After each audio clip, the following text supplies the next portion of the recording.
Hi అండి. శ్రోతలకు నమస్కారం. Welcome back to SS Telugu audio నవలలు. ఈరోజు నేను చదివి వినిపించబోయే నవల 'వెన్నెల కన్నెలు'. శ్రీమతి శ్రీదేవి గారు రచించారు. 1986లో ఈ నవల రిలీజ్ అయిందండి. ఇక నవలకు వెళ్ళిపోదాం రండి మరి. వెన్నెల కిరణాల వెలుగులతో జగమంతా పరవశించిపోతోంది.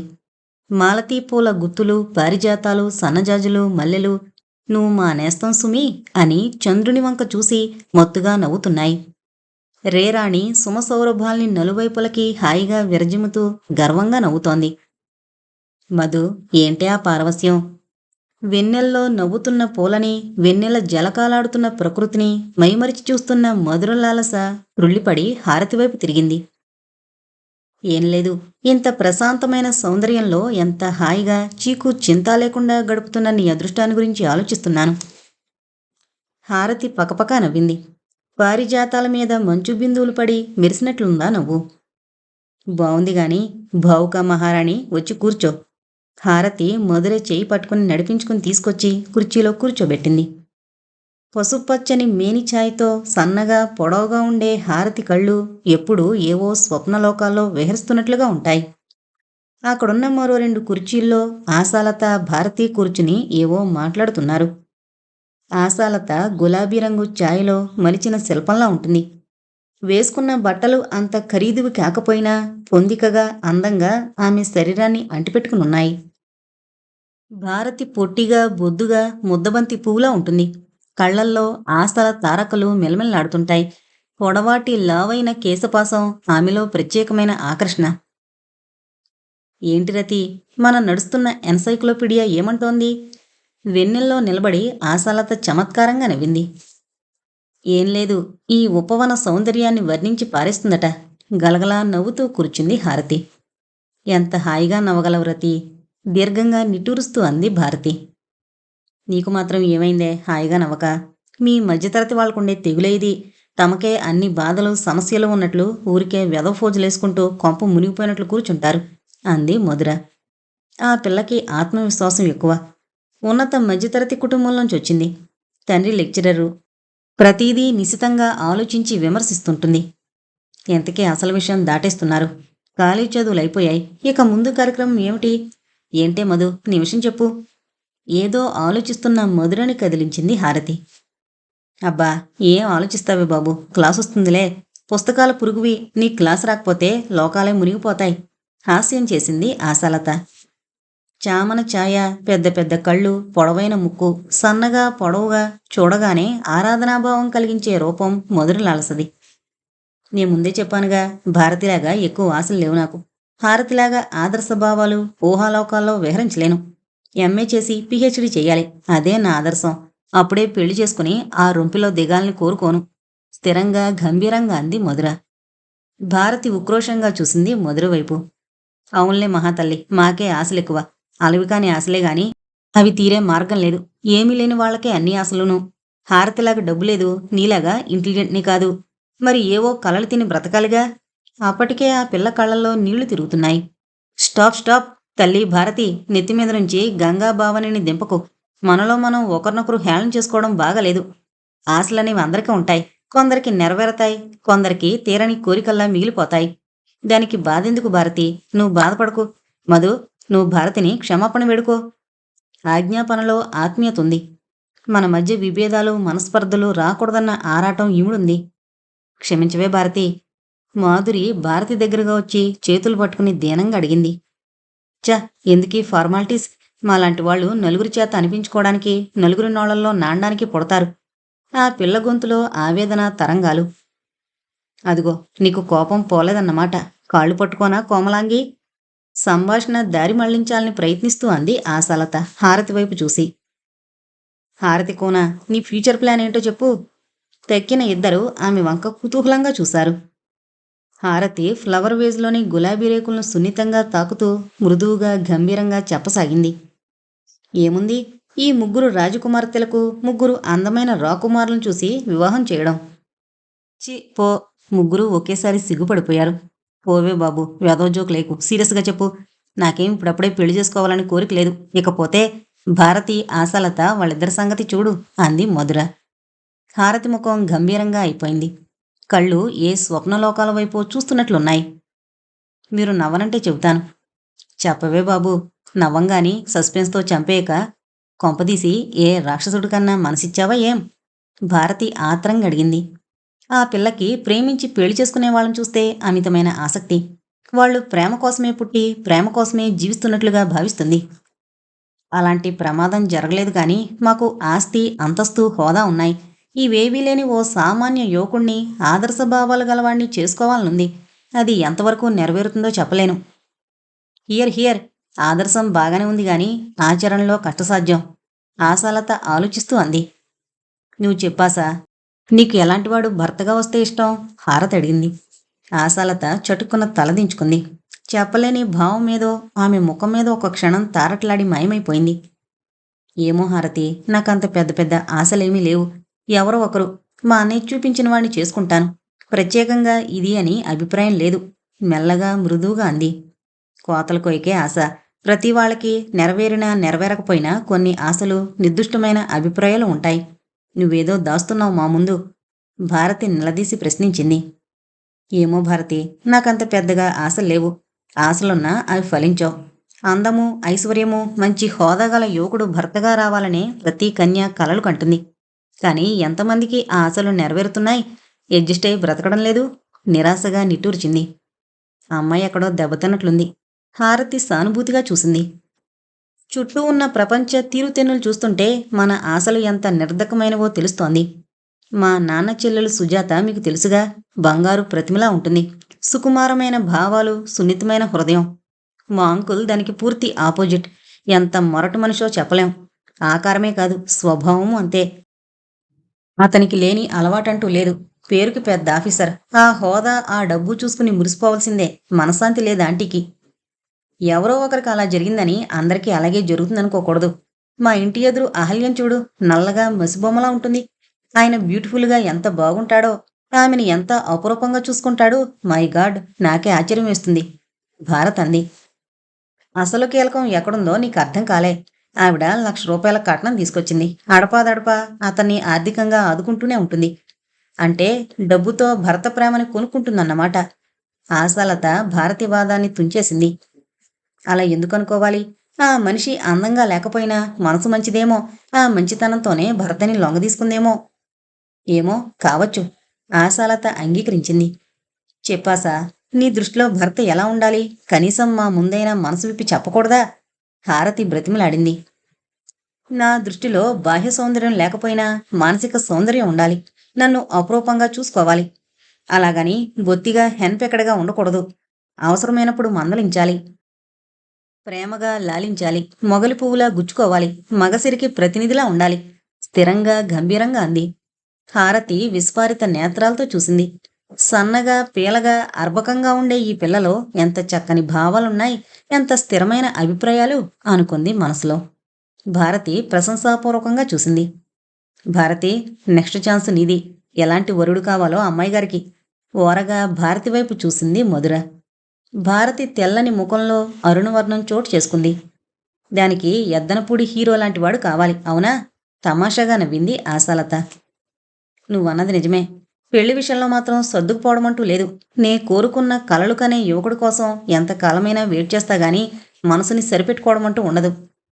అందగాడు, 6 అడుగుల పొడవువాడు, అంబాసిడర్ కారు గలవాడు, చురకత్తి మీసాలు, మగసిరి వెదజల్లే వక్షస్థలం, సాహసకృత్యాలు చేసేవాడు, అమ్మాయిని ఆరాధనగా, అపురూపంగా చూసుకునేవాడు, అంతేనా? భారతి మనసులో ఉన్న భావాల్ని చదివేసింది ఆశాలత. కరెక్టే గాని అందులో కొన్నింటిని తీసేయ్. మరీ అంత అతిశయాలైతే నెరవేరొద్దు. మా వాళ్ళు బోల్డు కట్నాలు గుమ్మరించలేరు. ఇకపోతే మన డిగ్రీ అందం చూసి రావాల్సిందే. కొంత ఆశ, నిరాశ కలిసిన ఆ మాటలు హారతికి నవ్వు తెప్పించాయి. అంతేనా? డ్యూయట్సు గట్రా పాడుతూ తోటల వెంట, దొడ్ల వెంట పరుగులు తీయాలా? మధుర పొంగొచ్చే నవ్వుని ఆపుకుంటూ ప్రశ్నించింది. ప్రేయసి, మనోహరి, వరించి చేరవే. మృదు గంభీరంగా పాట వినిపిస్తోంది. నలుగురు త్రుళ్ళిపడి చూశారు. ఒక చేత్తో టేప్ రికార్డర్తో లైట్గా స్టెప్స్ వేసుకుంటూ పాట పాడుకుంటూ వచ్చాడు శారదా చరణ్. ముగ్గురు కంగారుగా లేచి నిల్చున్నారు. హాయ్, నలుగురు ఫ్రెండ్స్ ఇక్కడే ఉన్నారన్నమాట. హలో, మధురలాలస గారు ఎలా ఉన్నారు?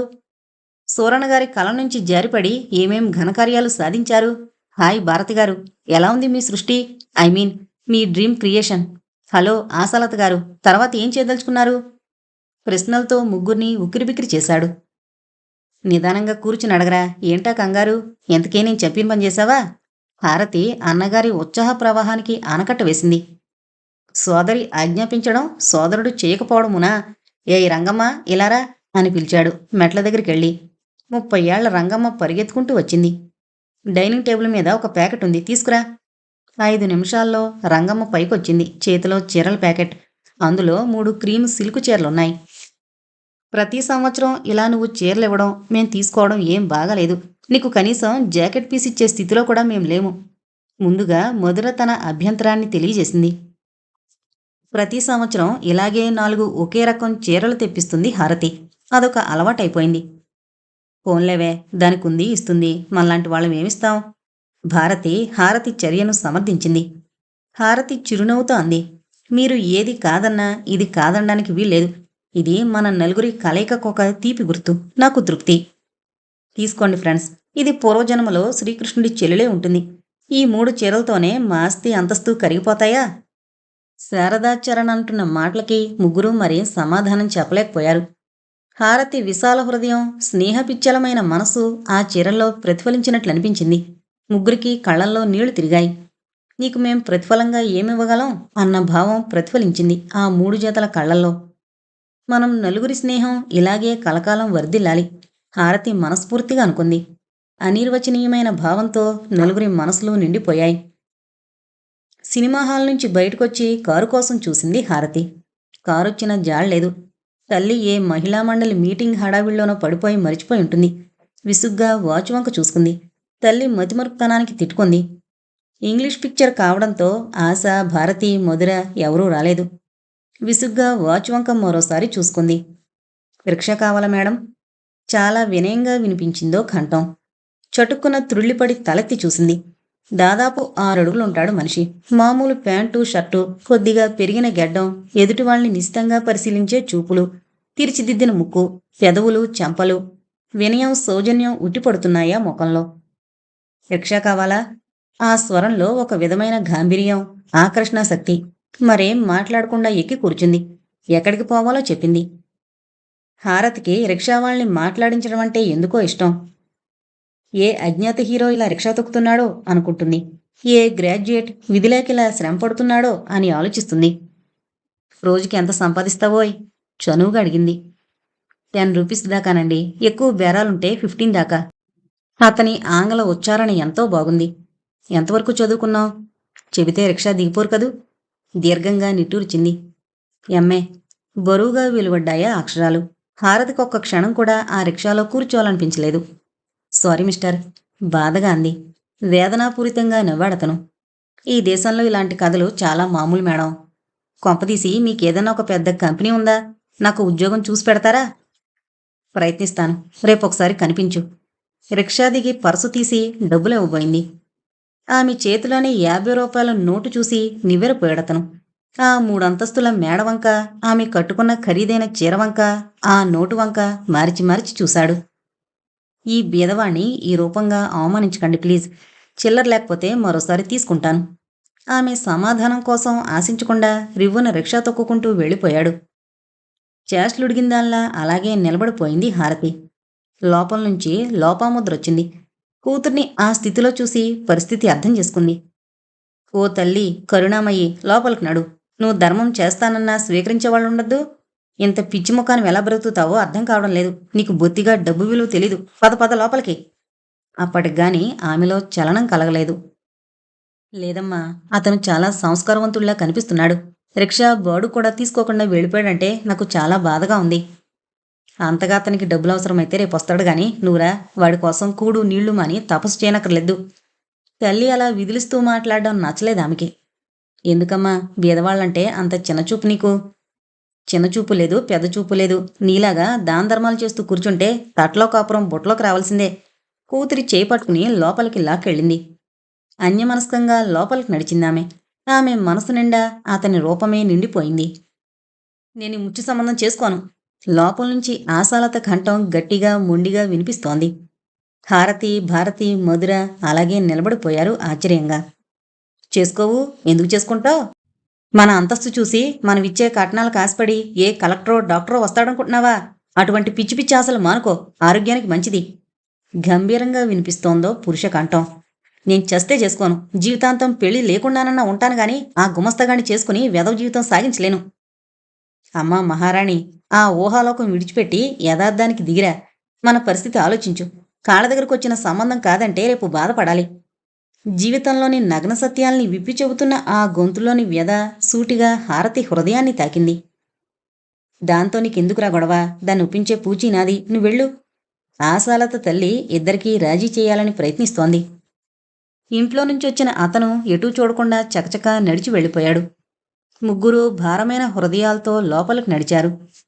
ఎదురుగా చక్కగా అలంకరించుకుని ఏడుస్తున్న ఆశ కనిపించేసరికి ముగ్గురికి మనసు కలుక్కుమంది. వాళ్ల ముగ్గురిని చూడగానే శారదమ్మ ముఖం ఆనందంతో వికసించింది. రండమ్మా రండి, సమయానికొచ్చారు. చెప్పిన మాట వినకుండా ఎలా గొడవ చేస్తుందో చూడండమ్మా. దానికి కాస్త నచ్చజెప్పండమ్మా. నేను లోపల ఏర్పాట్లు చూస్తాను. ఆశాలతను స్నేహితురాలకు వదిలేసి లోపలికి వెళ్ళిపోయిందామె. వాళ్ళెలాగైనా ఆశని ఒప్పిస్తారని ఆమె ఆశ. మధుర ఆశ భుజం మీద చేయి వేసి లాలనగా నిమిరింది. ఆశ, ఈరోజు నువ్వెంత బావున్నావో తెలుసా? చచ్చా, మధుర గీతంలో అపశృతిలాగా ఆ కన్నీళ్ళెందుకు? హారతి ఆశ కన్నీళ్లు తుడిచి చుబుకం పట్టుకుని తలెత్తి ఆ కళ్ళలోకి అనునయంగా చూసింది. మా అన్నయ్య తెచ్చిన సంబంధాలు చూస్తుంటే కన్నీళ్లు కాక బంగారు కలలొస్తాయా? నీకేం తల్లి, నువ్వు పెట్టి పుట్టిందానవు. ఎన్ని కబుర్లైనా చెబుతావు, ఎన్ని ఆదర్శాలన్నా వెళ్ళివేస్తావు. ఉక్రోషంగా అంటుండగానే ఆ పిల్ల కళ్ళ నుండి నీళ్లు జలజల రాలిపడ్డాయి. ఛే ఆశ, ఏంటిది చిన్నపిల్లలాగా? శోభ అని వాళ్ళు చూడ్డానికొస్తుంటే ఈ ఏడుపేమిటి? భారతి మృదువుగా మందలించింది. ఇష్టం లేకపోతే ధైర్యంగా చెప్పేయ్. పిరికిదాన్లా ఈ ఏడుపెందుకు? మధుర చనువుగా విసుకుంది. పెళ్లి మీద నేనెన్ని ఆశలు పెంచుకున్నానో నీకు తెలుసుగా. ఈ పెళ్లి కొడుకుల మొఖాలు చూస్తే డోకొస్తుంది నాకు. ఒక్కడికి ముక్కు ముఖం సరిగ్గా ఉండవు, సరైన ఉద్యోగాలుండవు, ఆ ముఖాల్లో కళాకాంతులుండవు. చూస్తూ చూస్తూ అలాంటి వాళ్ళని ఎలా చేసుకోను? ఆశ రెండు మోకాళ్ళ మధ్య తలదూర్చి వెక్కిళ్లు పెట్టసాగింది. హారతి మృదువుగా అనునయంగా తల నిమురుతూ ఉండిపోయింది. నువ్వు మరీ ఫూలిష్గా ప్రవర్తిస్తున్నావాసా. లేచి మొహం కడుక్కో. అన్నయ్య వాళ్ళకిచ్చిన మాట పోదు. ముందు అబ్బాయిని చూడు. నీకంతగా నచ్చకపోతే అప్పుడే ఆలోచిద్దాం. మధుర వీపు నిమురుతూ నచ్చజెప్పింది. హారతి, మధుర చాలాసేపు బ్రతిమలాడి ఎన్నో విధాల నచ్చజెప్పిన మీదట గాని ఆశ మనసు కుదుట పడలేదు. లేచి వెళ్లి మొహం కడుక్కుని మళ్లీ అలంకరించుకుంది. మా ఆశ బంగారు బొమ్మ. ఏ లక్షాధికారు వచ్చి ఇట్టే ఎగరేసుకుపోతాడు. భారతి మురిపంగా చూసింది. అదసలు వీనస్ కదటే. మధుర మరింతగా పొగిడింది. సాలార్జింగ్ మ్యూజియంలోని రెబేకా ప్రాణం పోసుకుని వచ్చినట్లుంటుంది అసలు. హారతి హృదయపూర్వకంగా అంది. అందుకే ఈ అపురూపమైన అందం కోసం గుమస్తాలు, అటెండర్లు, ప్యూన్లు ఎగబడి పరిగెత్తుకుంటూ వస్తున్నారు. ఆశ స్వరంలో అంతులేని నిరాశే. మీరిలాగే పొగుడుతుండండి, అది మరింత కొమ్మకి కూర్చుంటుంది. పక్క గదిలోంచి పురుషకంఠం వినిపించింది.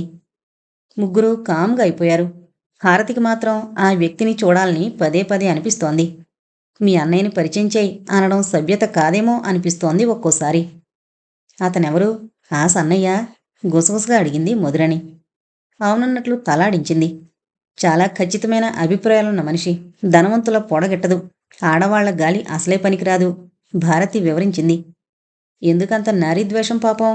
అమాయకంగా అడిగింది. ఎప్పుడో గట్టిగా దెబ్బతినుంటాడు. మధుర కిసుక్కున నవ్వింది. యాయ్, అన్నయ్య అలాంటి వాడేం కాదు. చాలా స్ట్రిక్టు తెలుసా. వృష్యశృంగుడు కూడా మా అన్నయ్య ముందు సిగ్గుపడి తలవంచాల్సిందే గర్వంగా అంది ఆశ. అబ్బా, అన్నయ్య గారిని అన్నామని చెల్లెమ్మకి ఎంత కోపం పొంగుకొచ్చింది.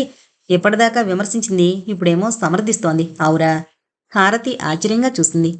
ఆశ గర్వంగా నవ్వింది. మా అన్నయ్య అంటే ఏంటనుకున్నావు అన్న భావం ఉందా నవ్వులో. ఇంతలో పెళ్లివారు వచ్చేశారంటూ ఆశ తమ్ముడొచ్చి చెప్పాడు. వాళ్ళు సింపుల్గా నలుగురు మాత్రం వచ్చారు. 2 ఆడవాళ్లు, 2 మగవాళ్లు. కాఫీ పలహారాలు పూర్తయ్యాక ఆశలతని చూపించారు. పెళ్ళికొడుకుని చూస్తూనే ముగ్గురు నీళ్లు గారిపోయారు. సన్నగా, పీలగా, పొట్టిగా ఉన్నాడు. లావాటి ముక్కు, చీకిరి కళ్ళు, పల్చటి క్రాఫు. ఆ ముఖంలో జీవకళలేదు. ఆశకెలాగూ నచ్చదని ముగ్గురు కనుసేగల ద్వారా చెప్పుకున్నారు. వాళ్ళు పోతూ పోతూ తమ అభిప్రాయం చెప్పిపోయారు. 10,000 ఆడబిడ్డ లాంఛనాలు, వాచి, ఉంగరం ఇచ్చేటట్టయితే లెటర్ రాయమని అమ్మాయి నచ్చిందనిను. ముందే కన్నీళ్లతో ప్రారంభమవుతుంది మన కథ. ఇక అఘోరించండి. ఈ సంసారం నా వల్ల కాదు. మీకేమో సినిమా యాక్టర్ లాంటి వరుడు కావాలి. నా దగ్గరేమో పైసా లేదు. మీ కర్మ నా కర్మ. అవతల గదిలోంచి ఆశ అన్నయ్య తనను తాను కోపంగా తిట్టుకుంటున్నాడు, అరుచుకుంటున్నాడు, గొణుగుతున్నాడు. అందరూ భయంతో స్తంభించిపోయారు. హారతి చనువుగా అంది. పోన్లేండి, దీనికే ఇంత బాధపడాలా? దానికేం వయసు మించిపోలేదు, దేశం గొడ్డుపోలేదు. ఇది కాకపోతే దీని తాతలాంటి సంబంధం వస్తుంది. హారతి మాటలకు శారదమ్మ కొంత తృప్తి పడింది. ఏదో ఆశ, నిరాశ, అసంతృప్తి, ఆరాటం, ఆవేదన, తీరని కోరికలు, అందని తీరాలు, పోరాటం పోరాటం. ఇదే మధ్యతరగతి జీవితం. ఆశాలతి చేతిలో ఫిల్మ్ఫేర్ ఉంది. ఆమె చేతులు యాంత్రికంగా పేజీలు తిప్పుతున్నాయి. కళ్ళు చూస్తున్నాయి, కానీ మనసంతా ఎక్కడో ఉంది. సితారలో శోభన్, జయప్రద అందమైన ఫోజులో నవ్వులు చిందిస్తున్నారు. హేమమాలిని, ధర్మేంద్ర ఈ లోకాన్ని మరిచి ఒకళ్ళ కళ్ళల్లోకి మరొకళ్ళు చూసుకుంటున్నారు. బాబీలో రిషి కపూర్, డింపుల్ కపాడియా, నాగేశ్వరరావు, జయసుధ, తులసి, బాలకృష్ణ ఎంత అద్భుతమైన జంటలు! తనకి అలాంటి యోగం ఈ జనంలో ఉందా? అందాల రాకుమారుడు అలవోకగా వచ్చి ఆశా ఐ లవ్ యూ అంటాడా? కళ్ళల్లో కళ్ళుంచి తీయని ఊసులు చెబుతాడా? తన హృదయాన్ని ప్రేమ మందిరంగా చేసి వలపు నీరాజనమిస్తాడా? ఆమె కళ్ళల్లో కలల నక్షత్రాలు తొడుకులింతున్నాయి. ఎంత తీయని రసానుభూతి! ఏంటే ఆ తన్మయత్వం! హారతి చెయ్యి భుజం మీద పడే వరకు ఆమె అలా ఆలోచిస్తూనే ఉంది. ఓహ్, ఏం లేదు రతి, ఈ జీవితాన్ని గురించి ఆలోచిస్తున్నాను అంది దీర్ఘంగా నిట్టూరుస్తూ. అబ్బా, అంత పెద్ద పెద్ద మాటలొద్దు గాని నీ మనసులో ఏముందో చెప్పు. ఎలాంటి వరుడు కావాలో నీ ఉద్దేశంలో? ప్లీజ్ చెప్పవు? నా బంగారు ఆశ కదూ. నాకు చెల్లెళ్ళు, అక్కలు ఎవరున్నారు చెప్పు? స్నేహితులైనా ఆప్తులైనా అన్నీ మీరే. మిమ్మల్ని చూసుకుని ఈ ఒంటరితనాన్ని మర్చిపోతున్నాను తెలుసా? అలా మాట్లాడుతుండగానే హారతి కళ్ళల్లో నీళ్లు నిలిచాయి. గొంతు జీరబోయింది. పిచ్చిరతి, ఈ లోకం ఎంత విచిత్రమైందో చూడు. నేను కోరుకున్నది నాకు దొరకదు. నువ్వు కోరుకున్న జీవితం నీకు దొరకదు. మేమింతమందిమి ఎందుకు పుట్టామనుకుంటే నువ్వొక్కదానివే అయినందుకు బాధపడుతున్నావు అంది నిర్వేదంగా. నీకు తెలీదు ఆశ, ఈ ఒంటరితనం ఎంత భయంకరమైందో అనుభవించిన వాళ్ళకి అర్థమవుతుంది. అమ్మ గొడవ అమ్మది, అన్నయ్యది ఆ దొరకం మనస్తత్వం. నా గొడవ సరేగాని నీ విషయం చెప్పు అంది స్నేహపూర్వకంగా ఆశా చెయ్యి నిమురుతూ. చెప్పాలంటే నాకు సిగ్గుగా ఉందే. పోనీ నేను కళ్ళు మూసుకుంటాను చెప్పు అంది హారతి గట్టిగా కళ్ళు మూసుకుంటూ. ఈ ఘోరమైన దరిద్రం అంటే నాకు పరమ అసహ్యం. నన్ను వలచేవాడు సిరి సంపదలతో ఓల్లాడే ఆగర్భ శ్రీమంతుడే ఉండాలి. నన్ను అపురూపంగా చూసుకోవాలి. అందాల దేవతగా ఆరాధించాలి. నవమన్మధుళ్లా ఉండాలి. జీవితాన్ని రసరమ్య ధామం చెయ్యాలి. ఆశ ఉద్రేకంగా, ఆశగా, ఆరాటంగా చెప్పుకుపోతూనే ఉంది. గట్టిగా చప్పట్లు, ఆ వెనక నవ్వు వినిపించాయి. ఇద్దరూ త్రుళ్ళిపడి చూశారు. ఎదురుగా మధుర లాలస నవ్వుతూ నిల్చుంది. అయ్యిందా నీ కోరికల లిస్టు? ఇంకా ఉందా ఊహాసుందరి? రోజుకో డ్రెస్సు వేసి పూటకో డ్యూయట్ పాడుతూ ఊటీ, కొడైకెనాల్, కాశ్మీరుల్లో నిన్ను తిప్పాలి అంతేనా? ఇలా ఈస్ట్మన్ కలర్ కలలు కంటూ మీ అన్నయ్య తెచ్చే ప్రతి సంబంధము తిరస్కరిస్తున్నావా? నడుం మీద చేయి వేసుకుని బుగ్గన వేలుంచుకుని ఆశ్చర్యంగా చూసింది మధుర. ఆశ అపరాధిలా తల వంచుకుంది. నీకేమన్నా బుద్ధుందా ఆశ? మన జీవితాలేమిటి, మనమేమిటి? మన స్టేటస్కి తగ్గ కలలు కండం ఆరోగ్యం అమ్మాయి. మీ బాగు కోసం, మీ అభ్యున్నతి కోసం మీ అన్నయ్య ఏం చేస్తున్నాడో తెలుసా? ఏం చేస్తున్నాడేం? రోషంగా ఆవేదనగా అడిగింది. రాత్రిపూట రిక్షా తొక్కుతున్నాడే పిచ్చి తల్లి. నీ పరిస్థితులు ఆలోచించి అర్థం చేసుకో. ఏదన్నా చిన్న జాబ్ చూసుకుని కుటుంబాన్ని ఆదుకోవాలని ఆశించు.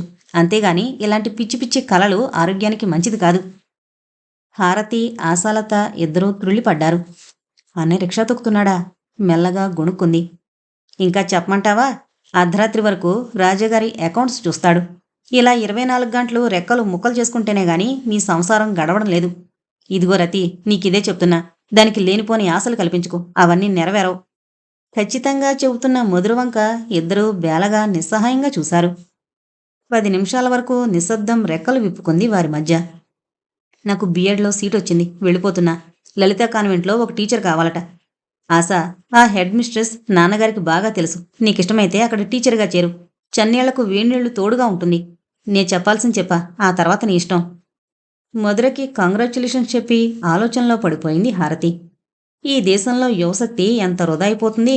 తన మేధా సంపదని సమాజానికి, దేశానికి పంచాల్సిన యువకుడు కండలు కరిగించి శ్రమిస్తున్నాడు. తన స్వేదజలంతో తన వారి కష్టాలు కరిగించాలని, కడుపులు నింపాలని ఆశపడుతున్నాడు. భగవాన్, ఈ కరుణామయ గాథలకి అంతమెప్పుడు? కన్నీటి కథలకి నిష్కృతి అన్నాడు. ఆమె మనసంతా వ్యధాభరితమైపోయింది. అంతకుముందు తన కళ్ళెదుట నిలిచిన రిక్షా అతని రూపం మరలా మనసుని కలిచివేసింది. ఆ కళ్ళల్లో విజ్ఞానం, వికాసం ఎంత దాచుకుందామన్నా దాగడం లేదు. ఆ మాటల్లో వినయం, సంస్కారం పోటీ పడుతున్నాయి. తను అతని రిక్షా ఎక్కొచ్చిందా అనుకుంటే మనసంతా అదోలా అయిపోతుంది. ఏదో తప్పు పని చేసినట్లుగా ఫీల్ అవసాగింది. మధురతో మనసారా మాట్లాడలేకపోయింది. ఆశ ఆలోచనలతో ఉక్కిరిబిక్కిరైపోతుంది. మనసంతా పూల పందిరిలా, ఊహల ఊయలలో పారిజాతాల పొరువంలా త్రుళ్ళింతపడుతోంది. ఆమె ఆనందానికి కారణం అంత క్రితం రోజు జరిగిన సంఘటనే. మామూలుగా రోజుకొక్కసారైనా హారతిని చూడందే, ఊసులు కలబోసుకొందే ఉండలేదు ఆశ. ఆ రోజు అలాగే హారతి గదిలోకెళ్ళబోయి పక్కున ఆగిపోయింది. లోపల నుంచి ఎవరిదో పురుష కంఠం గంభీరంగా అతి మంద్రస్థాయిలో వినిపిస్తోంది. ఆ గొంతులో సంగీతాల సరిగమలున్నాయి. మగవల్ని సమ్మోహనపరిచే మాధుర్యముంది. ఎదుటివారిని ఇట్టే ఆకర్షించుకునే శక్తుంది. ఒక మధుర గీతం విన్నట్లుగా పరవశిస్తూ అలాగే నిలబడిపోయిందామె. హఠాత్తుగా బయటకొచ్చిన హారతి బొమ్మలా నిలబడిపోయిన ఆశని చూసి ఆశ్చర్యపోయింది. ఎంతసేపయింది ఆశ వచ్చి? లోపలికి రాకుండా అలా నిలబడిపోయావేం? కమాన్ స్వీటీ. కొత్తవారెవరూ లేరులే అంటూ చేయి పట్టుకుని లోపలికి తీసుకువెళ్ళింది. ఎదురుగుండా అందమైన యువకుడు.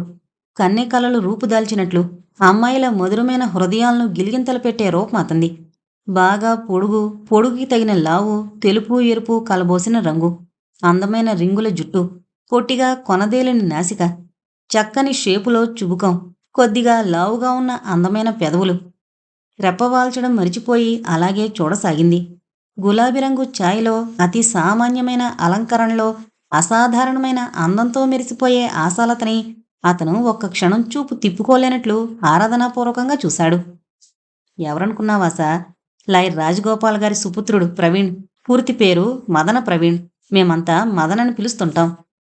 ఆశ తెప్పరిల్లి 2 చేతులు జోడించి హృదయపూర్వకంగా నమస్కరించింది. ఆమె అలా ముచ్చటగా నమస్తే అంటుంటే ముగ్ధుడే చూశాడు. ఆ కళ్ళల్లోని తళతళలు, ఆ ముఖంలో అనిర్వచనీయమైన భావం, నమస్కరించడంలోని వినయం అతన్ని ఆకట్టుకున్నాయి. అతడు మెల్లగా హారతి వైపు కొంగి, మీ ఫ్రెండు ప్రబంధ సుందరిలా ఉందోయ్ హారతి అన్నాడు గుసగుసగా. హారతి గర్వంగా నవ్వింది. ప్రవీణ్ కుటుంబానికి, హారతి కుటుంబానికి చిన్నప్పటినుంచి రాకపోకలున్నాయి. ఇద్దరి మధ్య మంచి స్నేహము, చనువు ఉన్నాయి. ఇంకా ఆ నమస్కార ముద్ర చాలుగాని కూర్చోవే ఆశ అనే వరకు ఈ లోకంలోకి రాలేకపోయింది ఆశ. సిగ్గుపడి కూర్చుంది సోఫాలో ఒక మూలగా. హారతి ఫుల్ స్టాపులు, కామాలు లేకుండా మాట్లాడుతూనే ఉంది. ఆశ ఎంత చక్కగా పాడుతుందో, ఎంత బాగా ఎంబ్రాయిడరీ కుడుతుందో ఆసక్తిగా వింటున్నాడు అతను. ఆశకి ఇబ్బందిగా ఉంది. ఒకసారి కళ్ళెత్తి అతని వంక చూసి మరలా రెప్పలు వాల్చేసుకుంది. ఏంటి, నీ ఫ్రెండ్ మూగదా? ఒక్క మాట మాట్లాడదు మెల్లగా అన్నాడు. భలే వాడివే, ఇంకాసేపు కూర్చో. నువ్వు వద్దు బాబోయ్ అనేలా చేస్తుంది. మీరు మాట్లాడుతుండండి అంటూ తుర్రుమంది హారతి. ఆశ భయం భయంగా చూసింది.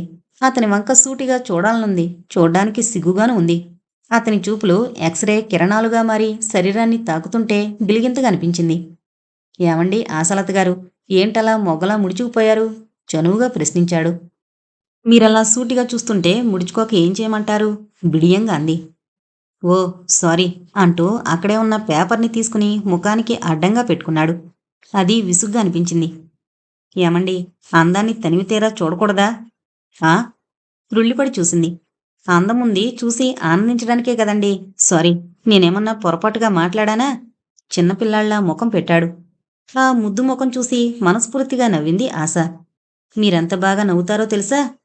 ఏది, మీరు చెప్పందే. గడుసుగా నవ్వింది. మీ నవ్వు బావుంటుందని పొడుచువాడు మనసారంటుంటే పరువాల పాలవెల్లిలాంటి ఏ పడతి మనసు పూల పల్లకిలా పులకించదు. నేను నవ్వుతుంటే మీరలా మైమరిచి చూస్తుంటే ఎవరన్నా చూస్తే ఏమనుకుంటారు? హారతి కాఫీ, టిఫిన్ ప్లేట్లతో వచ్చింది. మా ఆశ ఏమంటోంది ప్రవీణ్? ఓరగా ఆశవంక చూస్తూ అడిగింది. ఏమంది? అపురూపమైన అందం కనిపిస్తే కళ్ళారా చూడకూడదట. కళ్ళు మూసుకుని కొంగజపం చెయ్యాలట. చిన్నపిల్లాళ్ల ఫిర్యాదు చేశాడు. పకపకా నవ్వింది హారతి. కాసేపు సరదాగా కబుర్లు చెప్పి వెళ్ళిపోయాడతను. అంత త్వరగా వెళ్ళిపోవడం అతనికిష్టం లేదు. కానీ అవతల చాలా అర్జెంటు పనుందట. ఆశ వంక ఆశ తీరక చూస్తూ వెళ్ళిపోయాడతను. అతనున్న 10 నిమిషాలు 10 క్షణాల్లా గడిచిపోయి అనిపించింది ఆమెకు. అతను ఇంగ్లీష్ నావెల్స్ ఎక్కువగా చదువుతాడల్లే ఉంది. వాటి గురించి ఎక్కువగా మాట్లాడాడు. అతని మాటల్లోని మాధుర్యం తలుచుకుంటుంటే ఆశకు నిద్ర పట్టడం లేదు. మనసంతా అనిర్వచనీయమైన ఆనందంతో నిండిపోయింది. వంటింట్లోంచి తల్లి పిలవడం వినిపించింది. శారదమ్మ వంటింట్లో అప్పడాలు తయారు చేస్తోంది. ఆవిడ పగలంతా ఒక సేమియా తయారు చేసే కంపెనీలో పనిచేస్తోంది. భర్త పోయిన దగ్గర్నుంచి ఆవిడ అలాగే సంసారాన్ని లాక్కొస్తోంది. ఆయాసపడుతున్న తల్లిని చూస్తే ఆశ హృదయం ద్రవించిపోయింది. అమ్మా, చాలా పొద్దుపోయింది, ఇంక పడుకోరాదూ? ఆప్యాయంగా తల్లి భుజం మీద చేయి వేసింది. ఇంకాస్త పిండుంది, ఈ కాస్త అయిపోగానే పడుకుంటాను గాని అవి ఎన్నో లెక్కబెట్టు అంది చేస్తున్న పని ఆపకుండానే. అన్నయ్య ఇంకా రాలేదు కదూ, ఎక్కడెక్కడ కష్టపడుతున్నాడో పిచ్చి తండ్రి. తనలో తానే గొణుక్కుందామే. అరగంట గడిచింది. ఇంతలో భానుమూర్తి లోపలికొచ్చాడు. తల్లిని ఆ స్థితిలో చూస్తుంటే అతని మనసుని ఎవరో చేయి పెట్టి కలిచినట్లయింది. అమ్మా అన్నాడు ఆర్ద్రంగా. ఆమె చివ్వున తలెత్తి చూసింది. ఆ ముఖంలో ఆనందం చిందులేసింది. రా తండ్రి, భోంచేద్దువుగాని అంటూ గబగబా లేచి అన్నం వడ్డించసాగింది. భానుమూర్తి స్నానం చేసొచ్చాడు. తల్లి ఆప్యాయంగా వడ్డిస్తుంటే తృప్తిగా తిన్నాడు. అక్కడే ఉన్న ఆశని పలకరించనేనా లేదు. ఆమె ఆ హారతితో కలిసి తిరగడం, ఖరీదైన ఆశలు పెంచుకోవడం అతనికిష్టం ఉండదు. అందుకే చెల్లి విషయంలో ముభావంగా ఉంటాడు. తన విషయమే పట్టనట్లుగా వాళ్ళిద్దరూ మాట్లాడుకుంటుంటే ఆశకు కళ్ళల్లో నీళ్లు తిరిగాయి. మనసంతా వ్యధాభరితమైంది. తనేం పాపం చేసిందని అన్నయ్య మౌనంగా ఉంటున్నాడు అనుకుంది వేదనగా.